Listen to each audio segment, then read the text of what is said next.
नमस्कार दोस्तों, history for you channel में आपका फिर से स्वागत है। हमने अब पढ़ेंगे, पिछले एक लेक्चर में हमने पढ़ा था स्पेस टेक्नोलॉजी में पृथ्वी की कक्षाएं या इस सैटेलाइट की कक्षाएं। अब हम उसके करेंगे कुछ एमसीक्यूज इंपॉर्टेंट क्वेश्चन, उसके देख लेते हैं। ठीक है, कुछ कुल 25 क्वेश्चन है। आप इन्हें देखकर सोल्व करिए। अगर ये आपने वीडियो नहीं देखा है तो इसको पहले वीडियो देखिए, उसके बाद ही इन्हें सोल्व कीजिए। ठीक है, इसके बाद हम पढ़ेंगे इसरो। पहले अर्थ की कक्षाएँ देख लेते हैं। ठीक है, चलिए एक एक करके इसका आंसर दीजिए। पहले अगर नहीं पढ़ा है तो आप, मैं प्लेलिस्ट में आपको मेरे पुराने वीडियो को देख लीजिएगा, उसके बाद ही इन्हें सोल्व करेगा। ठीक है, चलिए पहला क्वेश्चन देखिए। निम्न में से कौन सी रेखा पृथ्वी और वायुमंडल और बाहरी अंतरिक्ष को अलग करती है? पृथ्वी के वायुमंडल और बाहरी अंतरिक्ष को अलग करती है। Space line, boundary line, Karman line या डी एस्ट्रोनॉट लाइन? ठीक है, इसका आंसर दीजिए। तो इसका आंसर मैंने आपको बताया था, कर्मन लाइन, ऑप्शन सी सही है। पृथ्वी के समुद्र तल से 100 किलोमीटर की, मैंने आपको बताया था, आप पिछले वीडियो जरूर देखिए। 100 किलोमीटर ऊंचाई पर जाने पर क्या कर लिया गया? अंतरिक्ष का प्रारंभ या स्पेस का प्रारंभ माना गया है। क्या करा गया है? माना गया। इसको सबसे पहले थियोडोर वॉन कोरमन ने बताया था, उन्हीं के नाम पर इसका नाम क्या पड़ गया? Karman line. तो इसका आंसर क्या है? Option C. ठीक है, चलिए अगला क्वेश्चन देखिए, सरल सा था ये। इसको मैं थोड़ा सही कर देता हूँ। ठीक है, चलिए बताइए। क्वेश्चन नंबर 2, पृथ्वी की सतह से कितनी ऊंचाई पर कर्मन रेखा की अवधारणा की गई है?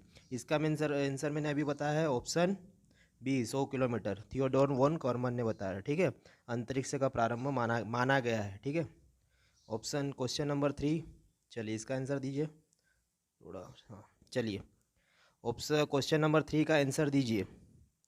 निम्न भूकक्षा या लो अर्थ ऑर्बिट की ऊंचाई पृथ्वी की सतह से कितने किलोमीटर की ऊंचाई पर स्थित उपग्रह की एक कक्षा है? ऑप्शन ए 50 से 200 किलोमीटर, 100 से 500 किलोमीटर, 150 से 1000 किलोमीटर या 200 से 2000 किलोमीटर? चलिए इसका आंसर बताइए। लो अर्थ ऑर्बिट, आपको इंग्लिश में याद रखना पड़ेगा। निम्न भूकक्षा को इंग्लिश में क्या बोलते हैं? लो अर्थ ऑर्बिट। तो मैंने अभी आपको बताया 100 किलोमीटर पे क्या शुरू होता है? अंतरिक्ष का प्रारंभ माना गया है। ठीक है, तो उससे ज़्यादा ही होगा, तो इसका आंसर है 200 से 2000 किलोमीटर पर किसका प्रारंभ माना गया है?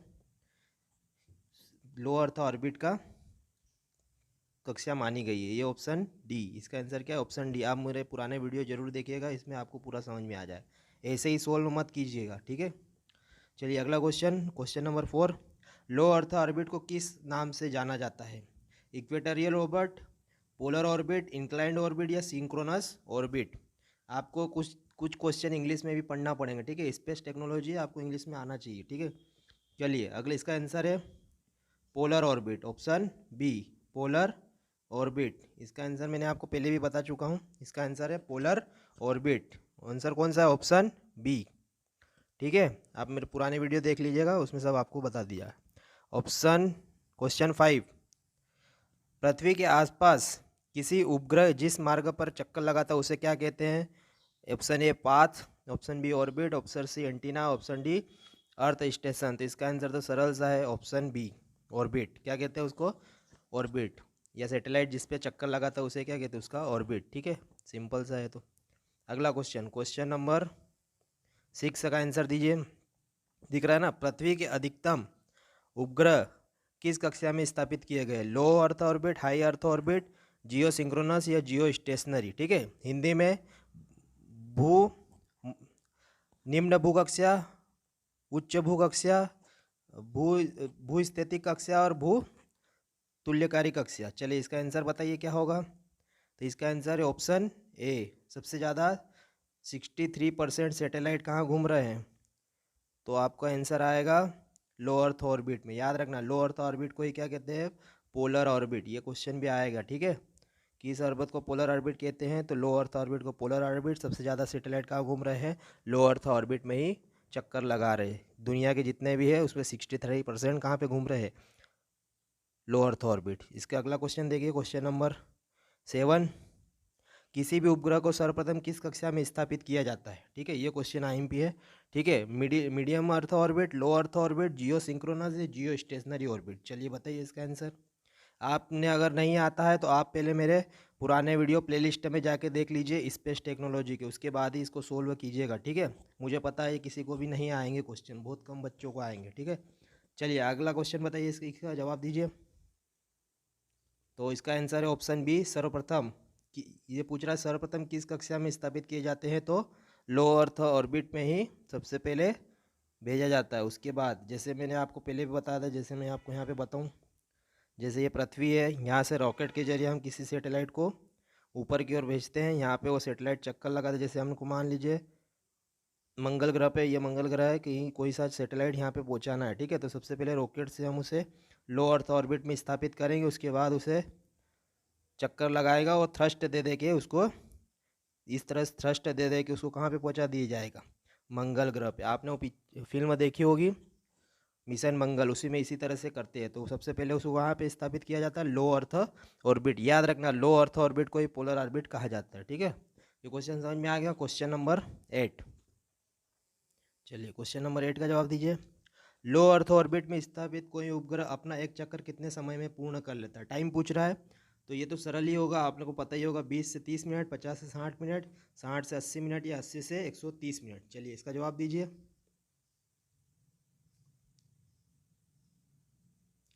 लो अर्थ ऑर्बिट कितने समय में चक्कर लगा लेता था? इसका आंसर है ऑप्शन डी, 80 से 130 मिनट में पृथ्वी का एक चक्कर पूर्ण कर लेता है। आप पुराने वीडियो जरूर देखिएगा, उसके बाद ही इसके जवाब दीजिएगा। चलिए question number 9, medium earth orbit की ऊंचाई कितनी है?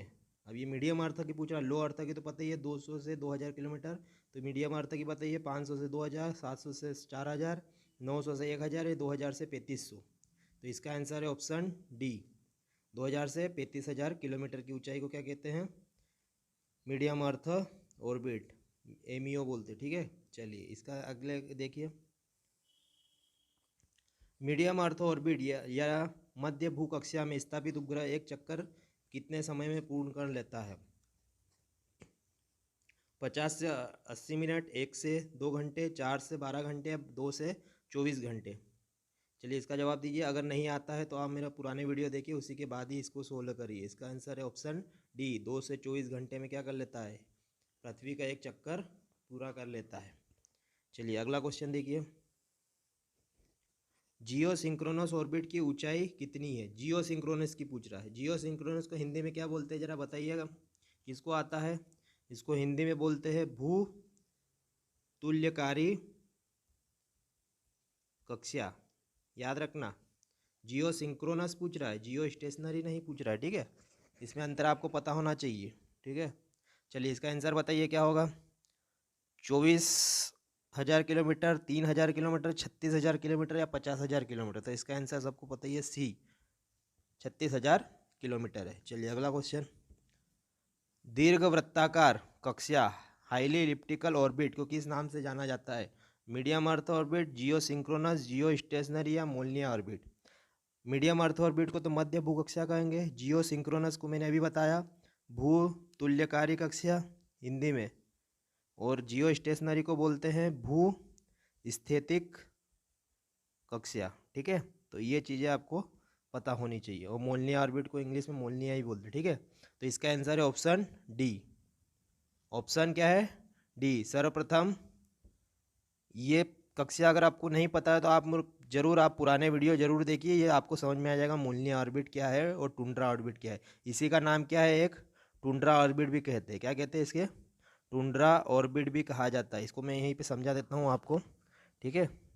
देखिए ये आपको समझ में नहीं आएगा तो मैं यहाँ पे आपको समझा देता हूँ।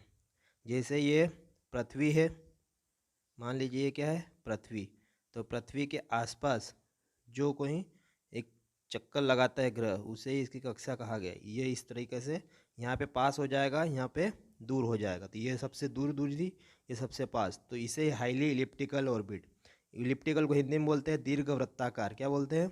दीर्घ वृत्ताकार कक्षा। सबसे पहले इस कक्षा में सबसे पहले कौन सा छोड़ा गया था? तो उसका नाम था मोलनिया सैटेलाइट। क्या नाम था?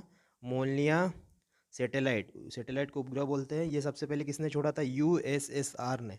उसी के नाम पर इस कक्षा का नाम क्या पड़ गया? मोलनिया ऑर्बिट, या इसी को क्या कहते हैं? Tundra orbit. क्या कहते हैं?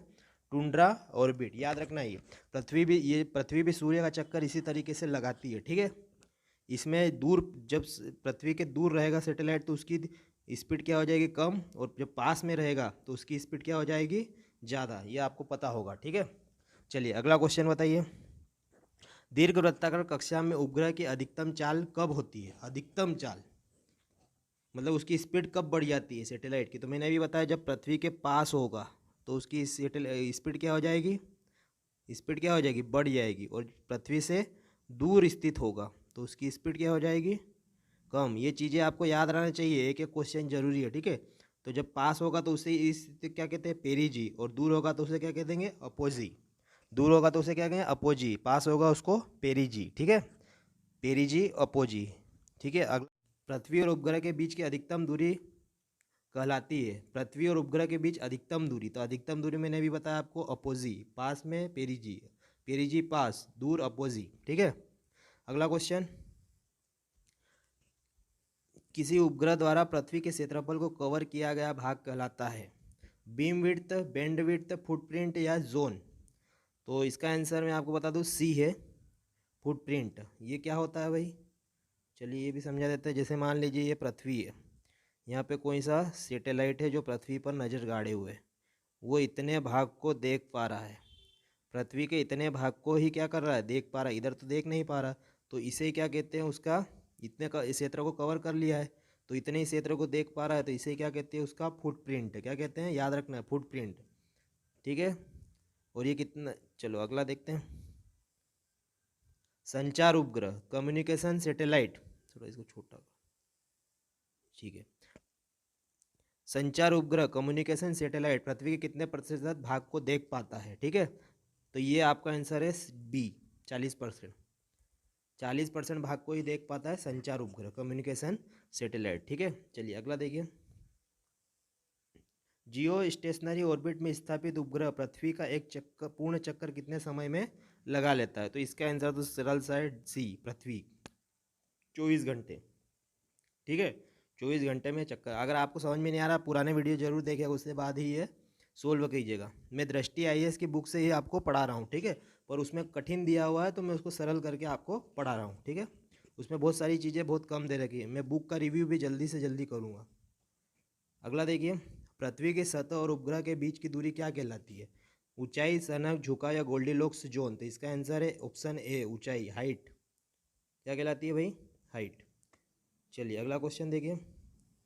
निम्न में से क्या निम्न में से क्या उपग्रह की कक्षा का आकार निर्धारित? A very IMP question. इसका जवाब कोई देगा? ऊंचाई, सनक, झुकाव या गोल्डीलॉक्स जोन? 2 सेकंड है आपके पास। तो इसका आंसर सरल सा है, इसका आंसर है बी, सनक। सनक को इंग्लिश में बोलते हैं इसेंट्रिसिटी। आप जरूर मेरे पुराने वीडियो देखिए, उसमें आपको पूरे तरीके से बताया गया है। सनक को इंग्लिश में इसेंट्रिसिटी बोलते हैं। इसेंट्रिसिटी का मान 0 है तो कक्षा का आकार गोलाकार, 0 से 1 के बीच है तो कक्षा का आकार दीर्घवृत्ताकार, 1 है तो हाई पेराबोलिक, और 1 से ज़्यादा है तो हाइपरबोलिक। ये चीज़ें याद रखना। ठीक है, चलो क्वेश्चन वही आ गया। गोलाकार कक्षा का सनक का मान कितना होता है? अभी मैंने बताया 0, गोलाकार 0 होगा। ठीक है, केसलर सिंड्रोम का संबंध किससे है? स्पेस लाइन से, करमन रेखा से, उपग्रह की ऊंचाई से, अंतरिक्ष से कचरे से? तो इसका आंसर है अंतरिक्ष के कचरे से। केसलर नाम एक वैज्ञानिक नासा के उन्होंने दिया है। ठीक है, अगला क्वेश्चन, गोल्डीलॉक्स जोन का संबंध किससे है? अंतरिक्ष कचरे से, अंतरिक्ष कक्षा से, पृथ्वी के समान ग्रह से या सूर्य से? चलिए इसका आंसर दीजिए। तो इसका आंसर है, कोई देगा? ठीक है, इसका आंसर है option C, Goldilocks zone. Goldilocks zone मैंने आपको पढ़ाया है, आप जरूर मेरे पुराने वीडियो देखिए, उसमें मैंने बताया था कि सूर्य और पृथ्वी इतनी दूरी पर स्थित है कि पृथ्वी पर, ये पृथ्वी मान लीजिए, तो पृथ्वी पर स्थित जल किस अवस्था में रहता है? तरल अवस्था में।